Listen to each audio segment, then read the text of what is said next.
ఓం శ్రీ గురుభ్యో నమః. ఆగస్టు నెలలో 17వ తారీఖు నుండి నెల రోజుల పాటు రవి సింహరాశిలో సంచారం చేస్తాడు. సింహరాశిలో సంచారం చేయటం అనేది మనకి సంవత్సరం తర్వాత వస్తుంది. రవి 30 డిగ్రీల పాటు ఒక రాశి నుంచి మరో రాశికి వెళుతూ ఉంటాడు. 30 రోజుల పాటు రవి ఒక రాశి నుంచి మరో రాశికి తిరుగుతూ ఉంటాడు. రవి పితృకారకుడు, ఆత్మకారకుడు, ఉద్యోగకారకుడు, ఆరోగ్య ప్రదాత. హెల్త్ ఈజ్ వెల్త్ అన్నారు, హెల్త్ ఈజ్ గ్రేట్ లక్ అన్నాడు. ఆరోగ్యాన్ని ఇచ్చేవాడే సూర్యభగవానుడు. సూర్యభగవానుడు ప్రత్యక్ష దైవం అంటారు మనం. రవిగ్రహం సంవత్సరం తర్వాత తన సొంత రాశిలోకి వస్తున్నాడు. ఎప్పటి నుంచి? ఆగస్టు 17వ తారీఖు నుంచి నెల రోజుల పాటు తన సొంత రాశిలో ఉంటాడు. ఇవి గోచారీత్యా చెప్పబడే ఫలితాలు. సహజంగా ఏమిటంటే తను ఉన్న రాశి నుంచి 3, 6, 10, 11 స్థానాల్లో సూర్యగ్రహం మంచి చేస్తాడని అర్థం. అలానే మనం బర్త్ చార్ట్ను కూడా చూసుకోవాలి. సూర్యుడు ఎక్కడున్నాడని ఇవన్నీ కూడా గోచారీత్యా చెప్పబడే ఫలితాలే. కానీ సూర్యుడు సంబంధించింది సూర్య మహర్దశ, రవి మహర్దశ జరుగుతున్నాడా, రవి నీచ స్థానంలో ఉన్నాడా, మన జన్మజాతకంలో ఉచ్చ స్థానంలో ఉన్నాడా, రవి ఎక్కడున్నాడు, రవి సొంత రాశికి వచ్చినప్పుడు ఏ రాశుల వాళ్ళకి ఏ విధంగా ఉందో మనం తెలుసుకోవాలి. ఎందుకంటే నెల రోజుల పాటు సింహరాశిలో సంచారం చేస్తారు. అంటే ఆగస్టు 17వ తారీఖున మన ప్రారంభమై నెల రోజుల పాటు రవి సంచారం చేస్తాడు. ఈ సంచారం వల్ల ఎలాంటి ఫలితాలు ఉంటాయి, ఆరోగ్యపరంగా ఏ విధంగా ఉంటుంది? అదృష్టాన్ని ఇచ్చే గ్రహం ఏమిటంటే సూర్యభగవానుడే. ఈ సూర్యభగవానుడు ఏ స్థానాల్లో ఉంటే సుఫలితాన్ని ఇస్తాడు? ఈ గోచారాన్ని మనం పుట్టినప్పుడు ఉండే బర్త్ చార్ట్ని క్లబ్ చేసుకోవాలి.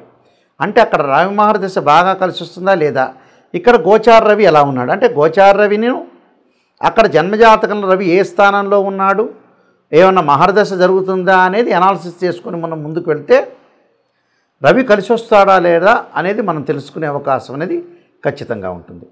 సింహరాశి వాళ్ళకి రవి సంచారం వల్ల జన్మరాశిలో ఉండటం వల్ల ఏ విధంగా ఉండబోతుంది మనం చూసుకునేటట్లయితే ఇవన్నీ కూడా గోచారీత్యా చెప్పబడే ఫలితాలు. గోచారం ఎప్పుడు కూడా 20% ఉంటుంది, జన్మజాతకం 80% ఉంటుంది. ఎప్పుడు కూడా జన్మజాతకాన్ని, జన్మలగ్నాన్ని అనుసరించే గ్రహాల యొక్క మూమెంట్స్ మనం చూసుకోవాలి మనం పుట్టినప్పుడు. ఇవి గోచారం కూడా చాలా అవసరమే. ఎందుకంటే 20% అనేది సపోర్ట్ చేస్తుంది కాబట్టి అదృష్టం ఆ 20%లో కూడా ఉండొచ్చు. గోచారీత్యా జన్మరాశిలో రవి ఉండటం వల్ల ఆరోగ్యం విషయంలో కొంత అశ్రద్ధ అనేది పనికిరాదు, శ్రద్ధ పెట్టుకోవాలి. వాహనాల మీద వెళ్ళేటప్పుడు కానీ, బాడీ హీట్ రావటం కానీ, బాడీలో కొద్దిగా హీట్ వచ్చి రకరకాల డిసీజెస్ ఏర్పడే అవకాశాలనే ఒకటి ఉంటాయి. కాబట్టి అంత ఆందోళన చెందాల్సిన పని లేదు. కొద్దిగా దాన్ని ప్రికాషన్, మజ్జిగ లాంటివి, చల్లటి పదార్థాలు అలాంటివన్నీ తీసుకుంటే తగ్గిపోతుంది. ఏం ఆందోళన చెందాల్సిన పని లేదు. ఎందుకంటే ఇక రాశ్యాధిపతి జన్మరాశిలో ఉండటం వల్ల ఆరోగ్యం పట్ల ప్రత్యేక శ్రద్ధ ఉండాలి. ఆర్థిక బాధలు కలిగే అవకాశాలు ఉంటాయి. ఫైనాన్షియల్ పరంగా ఉండే సమస్యలు కొద్దిగా ఏర్పడుతుంటాయి ఈ నెలలో.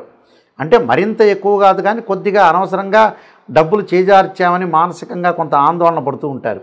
అనవసరంగా నేను డబ్బులు చేజార్చాను, నాకు డబ్బులు పోయినాయి, కొంత జాగ్రత్త ఉండాలనే పాయింట్ మీద ఉంటారు. అకాల భోజనం అంటే సరైన సమయానికి వాళ్ళు భోజనం చేయలేకపోతారు. అంటే సరైన సమయానికి కూడా మనం భోజనం చేయటం కూడా చాలా ఇంపార్టెంటే. సరైన సమయానికి మనం భోజనం చేయకపోవటం, లేదా ఆతృత పట్టడం, అనవసరమైన విషయాల్లో తలదూర్చే అవకాశాలు ఎక్కువగా ఉంటాయి. అకాల నిద్ర అంటే సరైన సమయంలో నిద్రబోరీలు. ఏదో ఉదయం పూట లేచిన తర్వాత రాత్రిపూట ఎప్పుడు కూడా నిద్ర అనేది రాత్రిపూటే పోవాలి. రాత్రిపూట ఉన్నంత నిద్ర పీస్ అనేది ఎప్పుడు కూడా పగలుపూట ఉండదు. అకాల నిద్ర, రాత్రిపూట ఏమో అవస్థలు పట్టడం కలిగే అవకాశాలు ఉంటాయి. బంధుమిత్రులతో విరోధ భావాలు కలిగి ఉంటారు. బంధుమిత్రులతో ఎంతో సహనంగా ప్రవర్తించండి. బంధువులు ఒక మాట అంటే ఎస్ ఓకే అని చెప్పండి. మనం ఎంత తిక్కలోళ్ళమైనా, ఎంత తెలియకపోయినా వాళ్ళు చెప్పేదానికి రైటు అంటే మనకు 100 మార్క్స్లు పడతాయి. ఎవరైనా ప్రపంచంలో అంతే. అది బంధువులతో కానీ మిత్రులతో కానీ ఓకే మీరు చెప్పేది రైట్, ఎస్ రైట్ అంటే ఎదుటివాడు సంతోషిస్తాడు. మనకి కాంట్రవర్షన్ లేకుండా, కాంప్రమైజింగ్ ఇస్ బెస్ట్ పాలసీ అంటారు. కాంట్రవర్షన్గా లేకుండా ఉండే అవకాశాలు ఉంటాయి. అలానే బంధువులతోటి, వాళ్ళ యొక్క కుమార్తెలతో కూడా తగాదులు పెట్టుకోకూడదు. తండ్రి కొడుకుల యొక్క బంధం కానీ, తండ్రి కూతుర్ల యొక్క బంధం విషయంలో కూడా జాగ్రత్త ఉండాలి. అంటే ఎలాంటి అరమరికలు లేకుండా దాపరికాలు లేకుండా జాగ్రత్త వహించి ముందుకు వెళ్ళాలి. శరీరము ఉష్ణ ప్రకోపము అంటారు. అంటే ఉష్ణంతో వేడితోటి నిండి శరీరం ప్రకోపాలు వస్తుంటాయి. అంటే కోపం రావటం ఒకటి, జీర్ణ వ్యవస్థలో కొన్ని మార్పులు, గ్యాస్ ట్రబుల్ సంబంధించిన విషయాల్లో కూడా జాగ్రత్త ఉండాలి. అంటే సరైన సమయంలో మనం భోజనం చేయకపోతే గ్యాస్ ట్రబులే వస్తుంది కదా. అందువల్ల ఎక్కువ ట్యాబ్లెట్లు వాడినా కూడా అలానే వస్తుంది. అధికంగా కోపం తగ్గించుకోవాలి. ప్రతి పని యందు ఆటంకాలు ఎక్కువగా అధికమవుతాయి. ఆటంకం రాకుండా ప్రతి పనిలో కూడా మన ఆటంకం రాకుండా చూసుకోవాలి. శ్రమ, తల తిరగటము, అలానే కురుపులు అంటే గాయాలు కాకుండా, శరీరంలో దురదలు కాకుండా, తలపోటు సమస్యలు రాకుండా చూసుకోవాలి. వ్యాపార పరంగా కూడా కొద్దిగా జాగ్రత్త ఉండాలి. వ్యాపారంలో చికాకులు, వృత్తి ఉద్యోగ రంగాల్లో కూడా ఎదుటివాడిని ఎంబటే కోపగించుకోవటం, పైన ఉండే ఎవరైతే మనకి పెద్దవాళ్ళు ఉంటారో ఆఫీసర్స్, వాళ్ళతో కోపంతో గొడవలు జరిగే సందర్భం ఉంటుంది. అలాంటి కోపాన్ని తెప్పించుకోకుండా ఉండటం చాలా మంచిది. నేను కొన్ని పరిహారాలు చెబుతున్నా, ఆ పరిహారాలు చేసుకుని ముందుకెళ్ళండి, మీరు సక్సెస్ అయ్యే అవకాశం ఖచ్చితంగా ఉంటుంది. ఇక్కడ చాలామంది కూడా బర్త్ చార్ట్లో కానీ గోచారీత్యా కానీ మాకు రవి కలిసి రావట్లేదు, రవి మహర్దశ కలిసి రావట్లేదు అని అనుకుంటుంటారు. రవి ఎలాగా, ఎందుకని మనకి అంటే రవి నీచ స్థానంలో ఉన్న రవికి ఏదైతే స్వక్షేత్రం ఉంది, స్వక్షేత్రం సింహరాశి, రవికి ఉచ్చస్థానం మేషరాశి, దాని ఎదురుగా ఉండే సప్తమం నీచస్థానం అంటాం. అంటే తులారాశి నీచస్థానం. ఈ రవి ఎక్కడున్నాడు, మనకి జన్మజాతకంలో రవి ఏ స్థానంలో ఉన్నాడు, గోచారం అనేది ఎప్పుడూ కూడా 20% మాత్రమే సపోర్ట్ చేస్తుంది. బర్త్ చార్ట్కి 80 మార్కులు పడితే గోచారానికి ఎప్పుడు కూడా 20% మార్కులే పడుతుంటాయి. పదే పదే నేను ప్రతి ఛానల్లో చెప్తూ ఉంటా. గోచారం అనేది ఏమిటి అంటే, వాస్తవంగా ఏమిటంటే మనం ఎంత కృషి చేసినా కూడా ఆవగింజంత అదృష్టం ఉండాలంటారు. ఆ అదృష్టమే గోచారం. కృషి అంటే ఏమిటంటే జన్మజాతకం, బర్త్ చార్ట్. బర్త్ చార్ట్లో ఆ లగ్నం నుంచి రవి ఏ స్థానంలో ఉన్నాడు, రవి యోగకారకుడా కాదా, రవి మార్గదశ బాగా కలిసి వస్తుందా లేదా అనేది మనం చూడాలి. అంటే రాశిచక్రము, భావచక్రము, నవాంశము, చతుర్థాంశము, ద్రేకాణము, హోర, త్రింశాంశం అనే అలాగా 16 లగ్న కుండలు ఉంటాయి, డీ చార్ట్స్ అంటారు.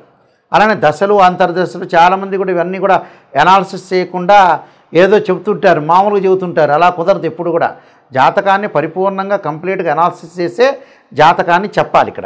ఇక్కడ ఈ రవి దోషం ఉంది అని అనుకో, ఉదాహరణ నీచ స్థానంలో ఉంటే ఉద్యోగ భంగాలు, ఉద్యోగపరంగా అనుకూలంగా లేకపోవడం జరుగుతుంటుంది. దానికి రెమెడీస్ ఏం చేయాలి?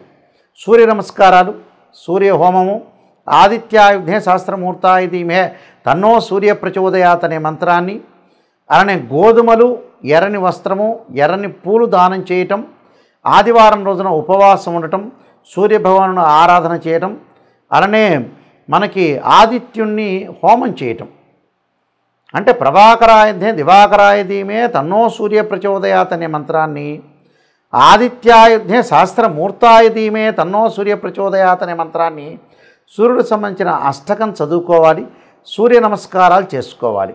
అలానే ఓం సూర్యాయ స్వాహ, సూర్యగ్రహాయ ఇదన్నవమ అనే మంత్రాన్ని చదువుకోవాలి. ఓం ఆదిత్యాయ స్వాహ, ఆదిత్యాయ ఇదన్నవమ అనే మంత్రాన్ని హోమం చేసుకోవాలి.